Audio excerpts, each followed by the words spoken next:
বাংলাদেশ সরকারের মাননীয় প্রধানমন্ত্রী জনাব তারেক রহমান এখন লড়াই পালন করছেন।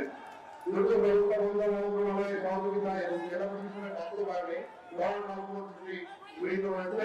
জননেতা মাননীয় প্রধানমন্ত্রী জনাব তারেক রহমান লড়াই পালন এখন করছেন এবং 1979 সালের 6 সেপ্টেম্বর পর সরকারি মহামান্য রাষ্ট্রপতি শহীদ জিয়াউর রহমান এই জায়গায় হাল খনন করেছিলেন।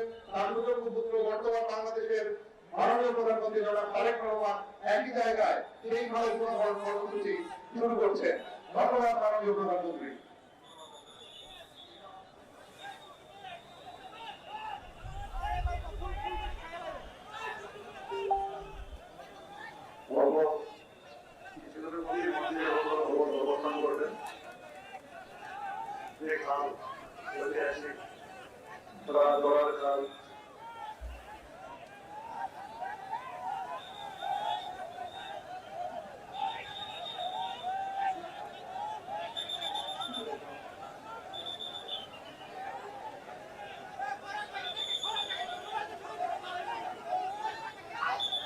বাংলা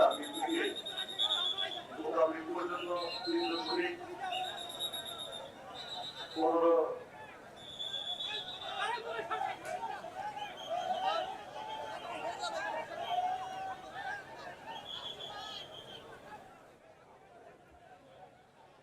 1979 সালের 6 সেপ্টেম্বর জাতীয়তাবাদী দলের প্রতিষ্ঠাতা চেয়ারম্যান, বহুদলীয় গণতন্ত্রের প্রবক্তা, সম্মুখ সমরের মুক্তিযোদ্ধা শহীদ রাষ্ট্রপতি জিয়াউর রহমানের যুগোত্তরসূরি, সাবেক 3 বারের প্রধানমন্ত্রী, যাকে মাদার অফ ডেমোক্রেসি বলা হয়, জননেত্রী দেশনেত্রী 3 বারের প্রধানমন্ত্রী বেগম খালেদা জিয়ার পরমা বেগম খালেদা জিয়ার যুগোত্তরসূরি, আজকের গণপ্রজাতন্ত্রী বাংলাদেশ সরকারের মাননীয় প্রধানমন্ত্রী জনাব তারেক রহমান জিপি মহোদয় আমাদের মঞ্চে উপস্থিত হয়েছেন। আমরা সকলেই তাকে কোরবানির মাধ্যমে অভিনন্দন করি। আজকের এই দিনটি ঐতিহাসিক স্মরণীয় আছে, এটা স্মরণীয় করে রাখবো।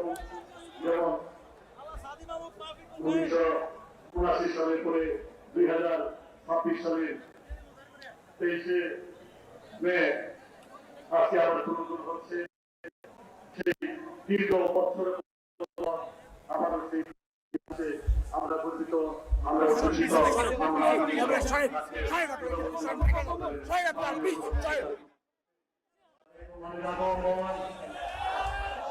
শুভেচ্ছা স্বাগতম, শুভেচ্ছা স্বাগতম, প্রধানমন্ত্রীর আগমন, শুভেচ্ছা স্বাগতম, প্রধানমন্ত্রীর আগমন।